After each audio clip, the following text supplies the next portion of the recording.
ഇന്ന് March 27-ന് Indian stock മാർക്കറ്റിൽ വലിയൊരു സെൽ ഓഫ് ആണ് കണ്ടത്. ഡേ മുഴുവൻ പ്രഷർ തുടർന്നതോടെ ഇൻഡിസസ് ഷാർപ്പായിട്ട് താഴേക്ക് പോയി. തീർച്ചയായിട്ടും നമ്മൾ കഴിഞ്ഞ കുറെ ആഴ്ചകളായിട്ട് കണ്ട ഒരു പ്രതിഭാസമാണ് ഈ ഒരു യുദ്ധത്തിന്റെ ഭീതി അടുത്തതോടുകൂടി എല്ലാ വെള്ളിയാഴ്ചകളിലും ഇതുപോലെയുള്ള നല്ല രീതിയിലുള്ള ഒരു ഷാർപ്പ് ഡൗൺ മൂവ്മെന്റ് നമ്മൾ കണ്ടതാണ്. അതേ സാഹചര്യം തന്നെയാണ്. അഥവാ ഒരു ചെറിയ മൂവ്മെന്റ്, പോസിറ്റീവ് മൊമെന്റം ഉണ്ടെങ്കിൽ കൂടി പിന്നീട് എൻഡ് ഓഫ് ദ ഡേ വലിയ രീതിയിലുള്ള ഒരു ഷാർപ്പ് മൂവ്മെന്റ് ഡൗൺ സൈഡിലേക്ക് കാണുന്നത് പതിവായിട്ടുണ്ട്. തീർച്ചയായിട്ടും അതേ തരത്തിലുള്ള ഒരു സാഹചര്യം തന്നെയാണ് ഇന്നും ഉണ്ടായത്. കഴിഞ്ഞ ബുധനാഴ്ച നല്ല രീതിയിലുള്ള ഒരു അപ്പ് മൂവ്മെന്റ് ഉണ്ടായെങ്കിലും നല്ല രീതിയിലുള്ള ഒരു കറക്ഷൻ നമുക്ക് കാണാൻ കഴിഞ്ഞു. തീർച്ചയായിട്ടും അത് രാമനവമിയോടനുബന്ധിച്ച് ഉള്ള ഒരു ഹോളിഡേയും അതിനുശേഷം ഈ ഒരു ഫ്രൈഡേ മാത്രമേ ബാക്കിയുള്ളൂ. അപ്പൊ ഈ ഒരു ഫ്രൈഡേയും ഉണ്ടാവാൻ സാധ്യതയുള്ള ഒരു ഡൗൺ ട്രെൻഡ് പരിഗണിച്ച് ആണ് അത്തരത്തിലുള്ള ഒരു കറക്ഷൻ അന്നുണ്ടായത് എന്ന് കൂടി ഞാൻ കണക്കാക്കുന്നുണ്ട്. തീർച്ചയായിട്ടും സാറ്റർഡേ സൺഡേയിൽ ഏതൊരു തരത്തിലുള്ള നെഗറ്റീവ് ന്യൂസ് വന്നിട്ടുണ്ടെങ്കിലും മൺഡേ മാർക്കറ്റ് അബ്സോർബ് ചെയ്യും. ആ ഒരു സാധ്യത കണക്കിലെടുത്ത് തന്നെയാണ് ഇത്തരത്തിലുള്ള ഒരു മൂവ്മെന്റ് നമ്മൾ എക്സ്പെക്ട് ചെയ്യേണ്ടത്. ആ ഒരു മൊമെന്റം നമുക്ക് ഇന്നും കാണാൻ കഴിഞ്ഞു. ഇനി നമുക്ക് ആ ഒരു ക്ലോസിംഗ് നമ്പറിലേക്ക് വരാം. Sensex 73,583,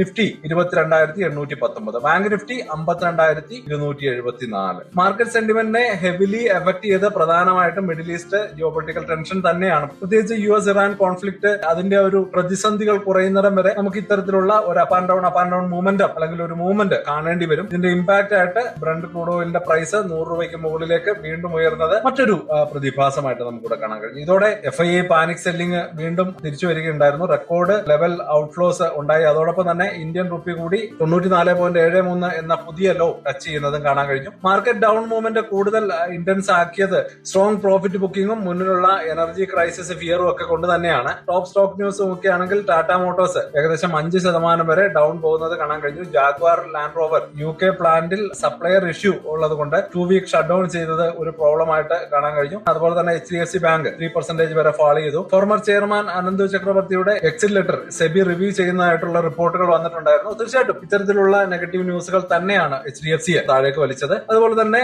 HEG and graphite India market down ആയിരുന്നിട്ടും 14% വരെ റാലി ചെയ്തത് കാണാൻ കഴിഞ്ഞു. തീർച്ചയായിട്ടും ഒരു സെക്ടർ സെന്റിമെന്റ് സ്ട്രോങ് ആയിട്ട് തുടരുന്നതും ഒരു നല്ല പോസിറ്റീവ് ന്യൂസ് ആണ്. ഇനി ടോപ്പ് ഗെയിനേഴ്സ് നോക്കുകയാണെങ്കിൽ ONGC, വിപ്രോ, ഭാരതി എയർടെൽ.